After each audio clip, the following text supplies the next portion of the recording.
Apa? Nggak usah pakai mic, jadi suaranya nggak berubah. Oh, Dating. Nah, gitu dia. Izin dong.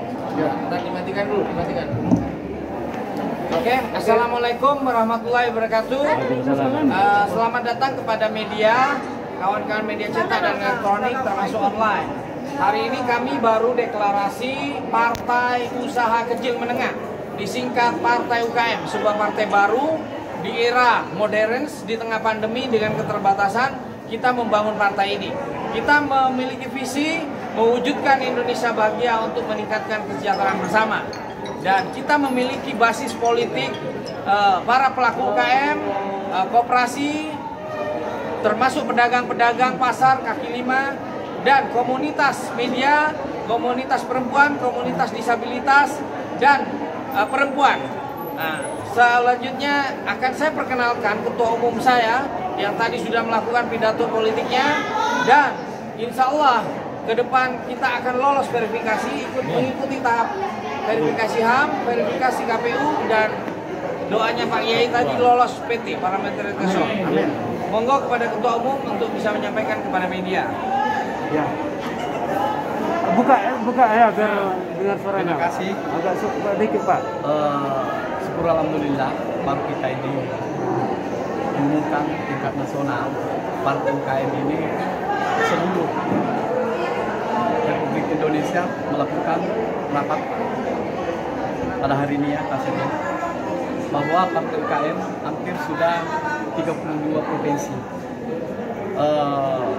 Kabupaten, syukur alhamdulillah kita lihat bahwa Jawa Barat kemarin dia salurkan bantuan sebelum buka puasa bagi-bagi itu, supaya bahwa Partai UKM ini kan kondisi sekarang melejit sampai di pelosok pedesaan, dan saya lihat bahwa terbukti Partai UKM ini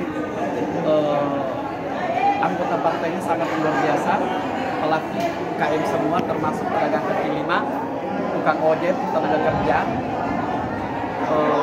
Kedua juga kita nanti bahwa Partai UKM itu memberikan saran terhadap pemerintah bahwa bagaimana Partai UKM ini memberikan masukan terhadap pemerintah bahwa pelaku UKM yang ada di Indonesia itu perlu diberikan identitas dari masing-masing provinsi atau masing-masing bupati dan kota, supaya dia bisa betul-betul memperhatikan pelaku UKM yang ada, bahwa Republik Indonesia ini yang paling banyak itu pelaku UKM yang ada di Indonesia itu hampir 60 juta. Kalau ini menjadi sejahtera 90%, bahwa insya Allah raya Republik Indonesia sejahtera dan negara kita kuat dalam orientasi bisnis. Nah, itulah tujuannya bahwa Partai UKM ini betul-betul dari bawah sampai ke atas. Ya kan, jadi marilah kita bahwa baik orang kaya maupun pemerintah yang ada di Indonesia ini mempunyai kelebihan uang, marilah kita menjadikan anak angkat terhadap pelaku-pelaku UKM yang ada. Karena pelaku UKM yang ada itu bukan untuk sektor untuk memperkaya diri sendiri, tetapi untuk membangun dirinya untuk kehidupannya akan datang. Jadi saya minta seluruh anggota partai, apabila kita sudah bergabung yang ada nanti Partai UKM, saya minta kepada seluruh partai UKM bahwa kurangi berpolitik, tingkatkan pemahaman politik, tekuni usahanya untuk melanjutkan kehidupan keluarga masing-masing. Insya Allah itulah tadi penyampaian saya dalam rangka tentang menyangkut masalah UKM. Mudah-mudahan partai UKM kita ini lolos klasifikasi dari KPU, dan kedua kita bantu serta tergantung dari medianya untuk mempromosikan bahwa partai kita ini sangat luar biasa, bukan dari atas tapi kita dari bawah sampai ke atas. Mudah-mudahan tercapai kita punya tujuan, bagaimana mampu kita mesejahterakan masyarakat pelaku UKM yang ada di Indonesia. Saya minta juga kepada ketua partai yang ada di Indonesia, berdirinya Partai UKM jangan dijadikan tandingan tidak sehat, tapi dijadikan partner untuk meningkatkan kesejahteraan masyarakat Republik Indonesia. Terima kasih. Apakah udah ini ke berapa provinsi udah terbentuk Pak? Ya, itu tadi saya sudah bilang bahwa sudah menjurus 32 provinsi yang ada di Indonesia. Pak, misi ke depan di mana Bang?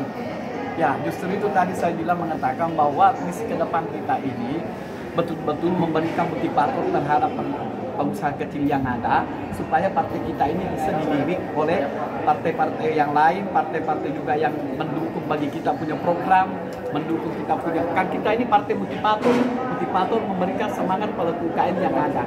ya kan? Jadi bagaimana menciptakan lapangan kerja, bagaimana usahanya bisa lanjut untuk ke depan. Karena kita terus terang membangun desa, menata kota, ya. Jadi itu tujuannya kita. Pak, Targetnya 2024. Insya Allah bahwa kita ini bisa mencapai hampir 30% ya, target ya. Targetnya 15 juta. Minimal 10 juta. Minimal 10 juta, 2 digit. Pak, artinya ini kan UKM menengah ke bawah, Pak. Iya. Khusus di wilayah Jawa Barat. Ya. Program apa sih, Pak, untuk kedepannya nih? Ya itu tadi bahwa kita ini motivator memperdayakan UKM yang ada. Kita mungkin ada seminar-seminar, kita juga lagi bentuk salah satu ya lagi kader-kader untuk pengusaha. Nah, kemungkinan ada nanti kita punya grup membentuk produksi UKM yang ada, karena kita terus terang cintai produksi dalam negeri 9, ya kan, satu produksi dari luar negeri, 9 produksi kita yang dicintai oleh rakyat Republik Indonesia. Untuk di Jawa Barat sendiri apakah ada koperasi, Pak? Saya rasa bahwa Jawa Barat ini kan sudah berdialog pelaku UKM yang ada dan koperasi. Makanya itu tadi saya minta bahwa seluruh masjid yang sudah mempunyai kelebihan uang, marilah kita bentuk koperasi syariah supaya bisa pelaku UKM bisa meminjam kepada masjid-masjid yang ada untuk bagi hasil. Nah, ini yang harus kita tunjukkan untuk partai UKM yang ada. Harapannya, Pak, untuk kedepannya, Pak? Insya Allah bahwa harapan kita ini bahwa bagaimana rakyat kita ini melihat partai bahwa partai UKM betul-betul sebenarnya untuk kepentingan bangsa dan negara. Apakah udah Saya rasa prosesnya untuk Kementerian Koperasi itu karena dia memang bidangnya dari UKM, maka kita ini membantu negara sehingga dengan pemerintah bagaimana supaya kita betul-betul jangan dilihat sebelah mata saja, harus betul-betul fokus untuk meningkatkan kesejahteraan masyarakat pelaku UKM yang ada di Indonesia. Dan juga program Jokowi memang sudah ini bantuan kepada UKM seluruh Indonesia 174 miliar. Coba bayangkan gitu, sangat luar biasa. Triliun ya. Triliun kan. Jadi saya rasa bahwa Bapak Presiden kita ini sangat luar biasa memperhatikan pelaku UKM yang ada selama pandemi ini. Terima kasih. untuk kedua Dewan Pakar, sejauh ini persiapan untuk kedua Dewan Pakar untuk ke depan strategik perpolitikan bagaimana, Pak? Ya, yang sudah dibicarakan oleh Ketua Umum lebih kurangnya di situ. Nanti, nanti berlanjutkan nanti. Spesifiknya bagaimana strategi Bapak ke depannya untuk mengarahkan partai UKM ini, Pak? Insya Allah kalau diizinkan Allah SWT, kita adakan kebersamaan untuk membangkitkan UKM, usaha kecil menengah yang ada. Nah, dengan itu Ketua telah berbicara masalah 170 triliun itu yang 185 triliun itu yang dibicarakan. Didorong lah. Oke ya, cukup ya. Cukup itu aja. Terima kasih teman-teman media. Mohon maaf, kita telepon bisa dihubungi nanti. Ya boleh. Boleh nomornya 081 082